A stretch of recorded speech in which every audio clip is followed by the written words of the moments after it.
Hello, welcome to Bricks and Beans, a channel where I find and build custom LEGO sets and review them. Now grab a cup of coffee and let's begin the review.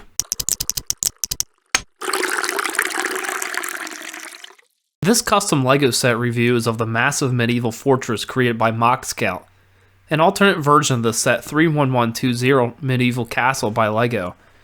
You can find the instructions for the set free on Rebrickable. I will leave the link in the description below. This set takes 3 of the medieval castle sets to make this giant custom version with some amazing building techniques and details.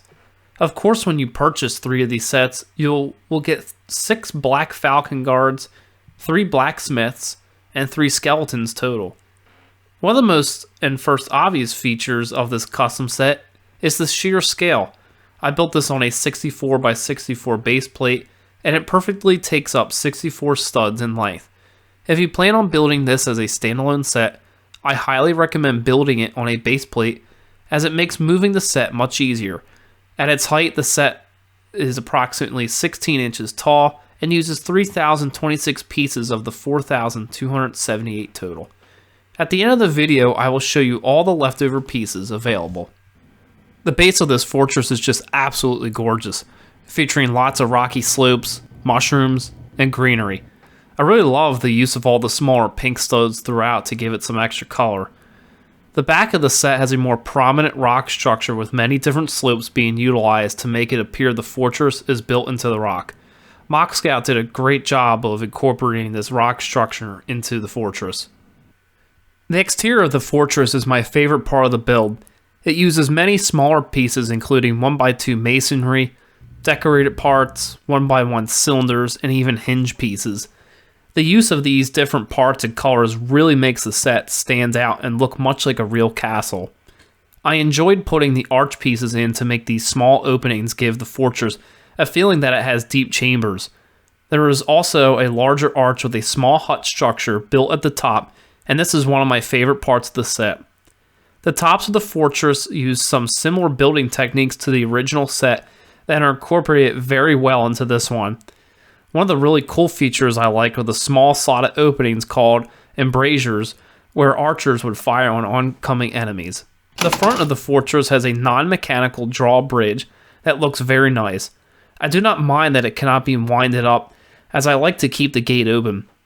Above the gate is a small gatehouse that has the black falcon emblem and blue flags protruding from it.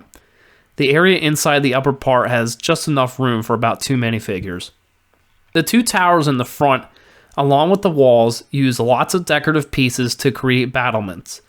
You can situate minifigures in these towers and along the walls. There are also barrels scattered throughout where weapons can be stored. I like the little torches along the edges as it gives it a nice touch. Toward the rear of the fortress are some prison cells, the keep, and a watchtower. The keep has a decent amount of space to put more minifigs and maybe even a very small trebuchet.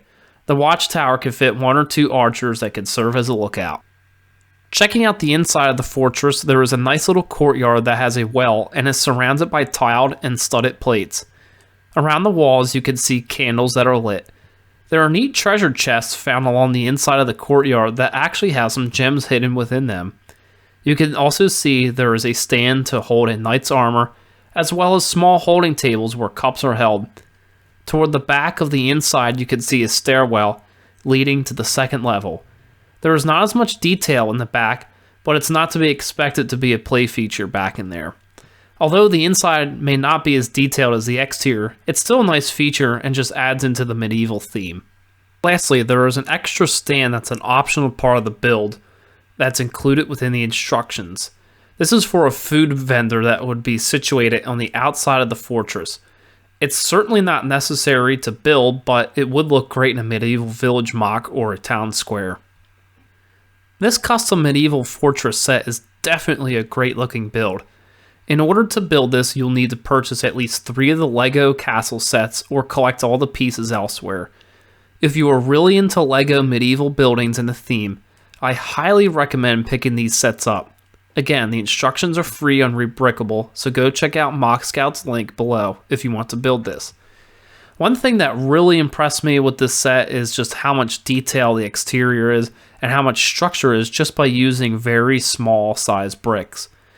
The set is not modular, so you cannot take it apart, and this may be an issue if you were looking to make modifications or use it as a playset.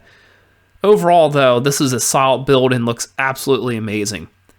After completing the build, you are left over with a ton of extra parts that you can either part out or make modifications to the castle.